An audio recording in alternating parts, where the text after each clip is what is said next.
Sometimes I remember a story about the cut-out hot man from Westmoreland, Jamaica. He was known for driving around, pretending to be a taxi. Once the victim boards his taxi, he would drive them to who knows where and cut out their heart. He had no preference, man, woman, boy, girl, even granny. If him catch a him wa claim your heart. Nobody knows why he was going around performing such gruesome acts, targeting innocent people. All they knew is that they didn't want to be his next victim.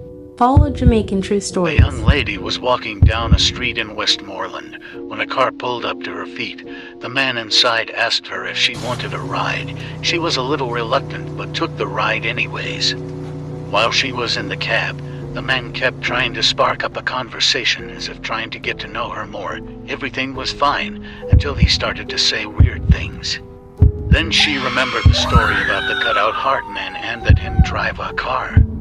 She instantly made the decision of a lifetime. She fly the door, check out of the man car and roll gun into a bushy gully where she remained hidden until she thought the way was clear. She then ran home and told her brothers, who went on a manhunt for the so-called taxi driver. The brothers eventually found him and beat him to sickness. Other than the weird conversation in the taxi, there wasn't enough evidence to identify him as the cut-out hot man, but from that day everybody's heart remained in a dim chest. Follow, like, and share for more.